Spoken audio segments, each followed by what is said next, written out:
Hi, this is going to be a really short update because I have not actually read that much in my 31 books. Also, it's becoming very clear that unless I pull out all the stops, I'm not going to make 31, but it's fine. You know, it's kind of crazy though, because I no problem read 30 plus books in a month, but when you put them in a specific order and they're specific books, my ability to do it just goes boop. But anyway, it's probably because I spent a week reorganizing all of my bookshelves. And if you haven't seen that video yet, I will have it linked down below. So without further ado, let's talk about the books. First of all, that I DNF'd. I had one DNF in the past week, and that is The Haunting of Ashburn House by Darcy Coates. So this is actually, I didn't get very far at all. I think I got like here, and it was just the writing style. I have read one book by Darcy Coates previously. I might have to put my hair up. I'm really hot. And I gave it a 3. And this was feeling like that. I wanted to give her one more shot. This is the one everyone seemed to say that I should be reading. And it just, the writing style felt very familiar. And like, I know what I'm in for, and I'm not that excited about it kind of thing. So I just cut my losses, especially since I'm having, you know, I'm trying to get more books in by the end of the month. Hold on, I gotta go. Hold on.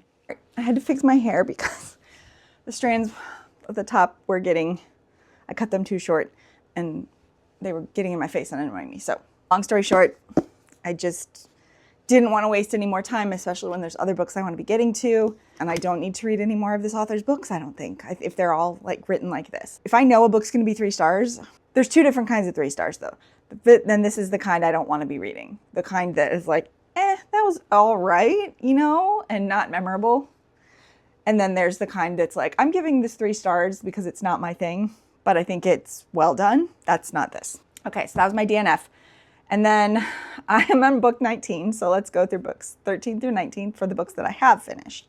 So book 13 is Devolution by Max Brooks. This is my first book by this author. I do own World War Z, which I'm a little less excited for now, but on the other hand, all the reviews for World War Z are a lot better than the reviews for Devolution. So this is a subtitled oral history of the Rainier Sasquatch Massacre or something like that. And the premise is that there's this small community of people called Green Loop, where they have invested a lot of time and energy into becoming fully green and like one with their environment, and it's a whole thing. But it's in a more rural part of the world, on top, like on a mountain. And when Mount Rainier erupts, it pushes a tribe of Sasquatches into their area, and everyone is desperate for food. There we go. So the thing about this book, I gave it 3.5 stars. Probably a full star of it is for the audiobook, which was really fun. It had really fun audiobook narrators. It had Judy Greer was the main narrator for the main character, whose diary we are reading. The author was the researcher. And then it also featured smaller parts by Nathan Fillion, Stephen Weber, Jeff Daniels, Kate Mulgrew, who am I missing? Mira Furlan. Oh, listening to her talk made me so sad. Her voice is just so calming and like compassionate. I miss her. I think I need to do a Babylon 5 rewatch. Also, I started a Lost rewatch like 3 years ago and I never finished it. I think I got like 3 episodes into season 2 and then I stopped. I don't know. I haven't finished a TV series rewatch in a really long time. I like beginnings and not endings. I'm like the fucking doctor. This book was all right. The problem with it is that it spends the first third just in this community with these people and their drama, getting to know them. And the main character, Kate, is not whiny, but very anxious, very like high-strung sort of person. And it was just like not what I was wanting. What I wanted from this book was more outside perspectives. Like, it's fine that we're following Kate's journal, but at the same time, I wish we would have been following more outside perspectives. I wanted more of the people that were not Judy Greer's character.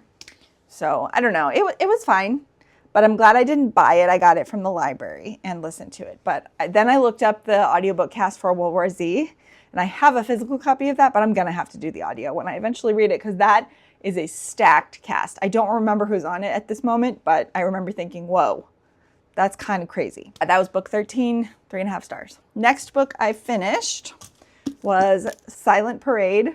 I have them in the wrong order, but that's fine. This is actually the last book I finished this morning. Silent Parade by Keigo Higashino, book 14. And this is a Japanese crime novel. It is in his series of books following Detective Galileo, who actually isn't even a detective. He is a physicist, but he has a friend in the police force. They were in college together. And whenever there's like a really tricky case, sometimes he calls his friend to get his advice. But in this case, the professor, whose name is, what's his name? Manabu Yukawa. Yukawa gets himself involved in this one and takes it upon himself to get more involved than usual. So the first book in this series is The Devotion of Suspect X. This is actually the 4th book that's been translated. There's actually way more in Japan that have not been translated, but in English, this is the 4th one. Then I skipped 2 books. So I did miss some references, but it's really not important. You can totally read them out of order. This is a book about a murder suspect who the main detective person, who's Detective Galileo's friend, was involved in the murder of this 12-year-old girl, the investigation, and this guy they arrested. They were sure he did it. They even had lots of forensic evidence, but he stayed completely silent, as is his right.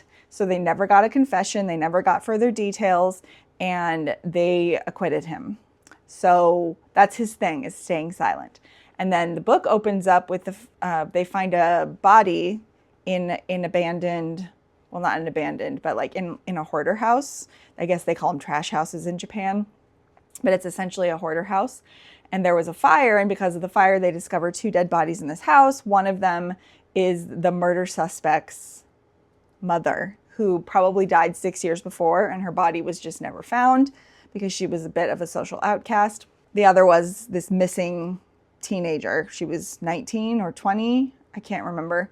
She was pretty young, who went missing 3 years before. And same thing, they're like, oh my God, we're going to get this guy this time. He killed her.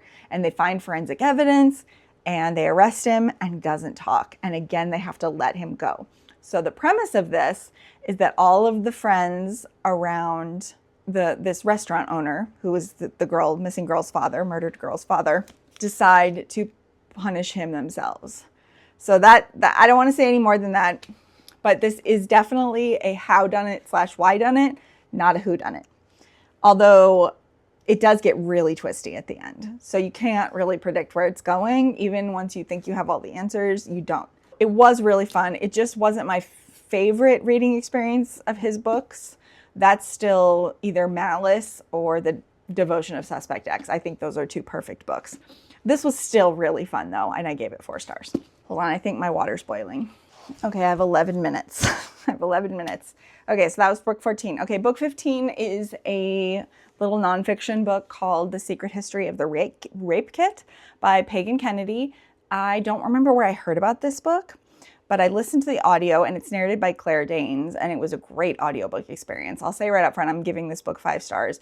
Probably doesn't actually deserve 5 stars, but it was just sort of like a perfect little reading experience. It's a 4.5 hour audiobook on 1.2 speed, which is, I listened to it on Everand, and 1.5 was too much, but so I just did 1.2. Pagan Kennedy stumbled across in her research this woman whose name was Marty Goddard. And Marty Goddard is one of the most influential people in criminal justice, whose name has been, before this, entirely lost to history. She is the person, as Pagan Kennedy, as the author uncovers, that invented the first rape kit. And not only the kit itself, but the training and the procedures that go along with it that actually make it a useful tool. Because as she goes into in the book, before the invention of the rape kit, what happened when somebody was assaulted was police were like openly scornful of hospitals and doctors and the evidence they collected. And hospitals and doctors were annoyed with the police department for getting involved in their medical cases, and they did not cooperate, and there was no way to use any sort of forensic evidence from the attack.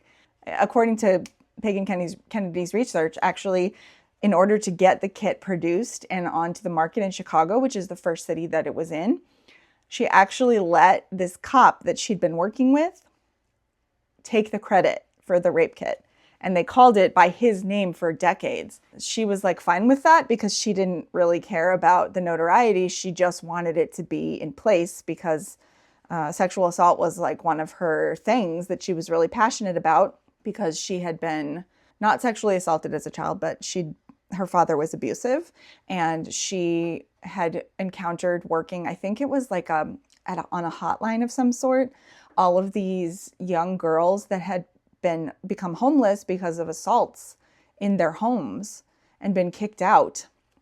So she was just a really smart, capable lady, and her life ended very sadly. She, in part because of her work, I think, but also just because alcoholism is a disease.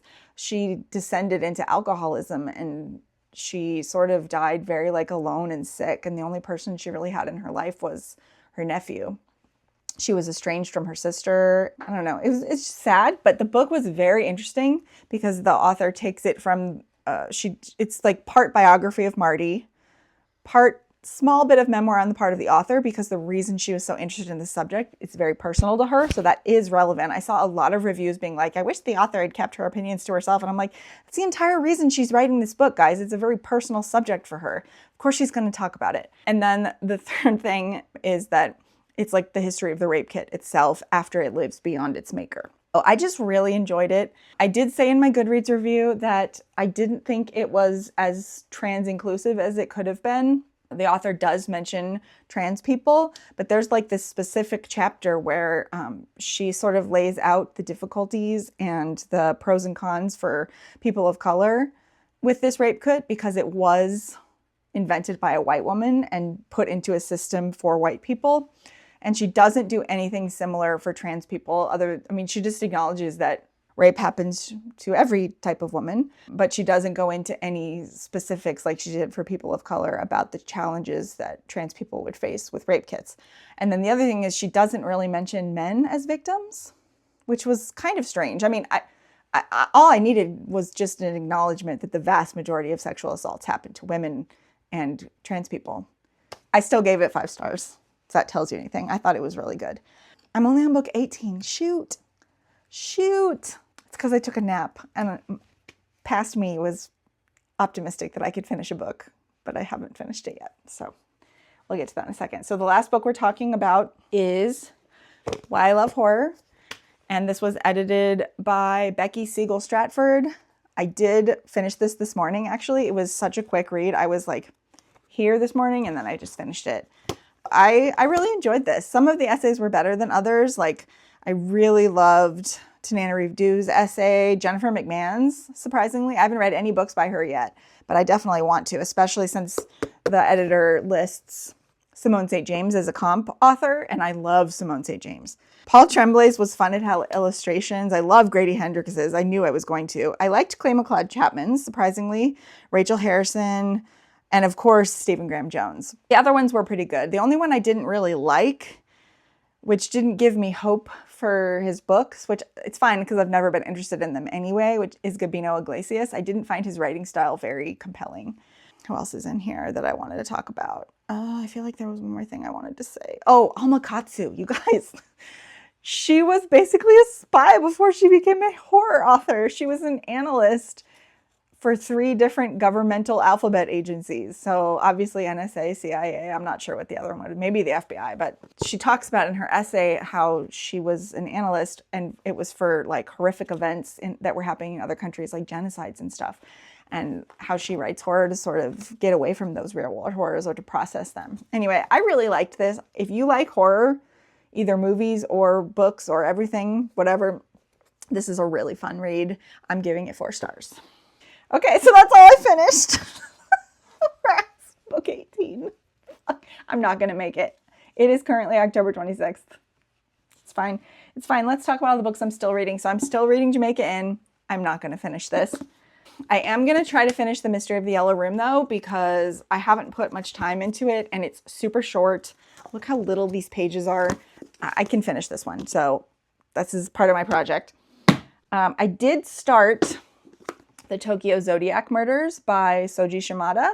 I think the day that I made my last update, and this is surprisingly not as fun as I was hoping it would be. The writing style or the translation style, not sure which. Not my fave. Oh wait, hold on. I gotta check on my noodles. They're going to be cooked unevenly because I forgot they were sticking up the pasta, the spaghetti. It's fine, it's fine.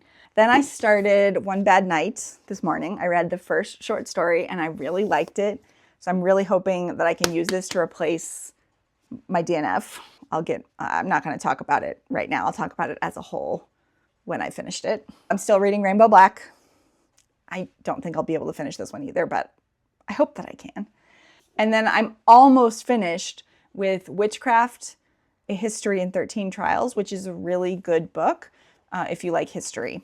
It is sort of looking at the topic of how witchcraft trials have changed throughout the years. And it's taken a really interesting turn. The first half of the book, the trials were about literal witchcraft trials in the traditional sense that we usually think about. But the second half is like how the concept, when people stopped believing in magic, changed. What is a modern day witchcraft trial? So that's been pretty interesting. I'm enjoying it. I have like 2 hours left on the audiobook, which is 11 hours. I should finish that, no problem. And then the last book is the one that I thought I was gonna optimistically finish today before I took my nap, but then I forgot that I put it on there because it's really short, so I thought I could finish it. No. And that's, I don't have the cover, but it's The Library at Hellbore by Cassandra Caw.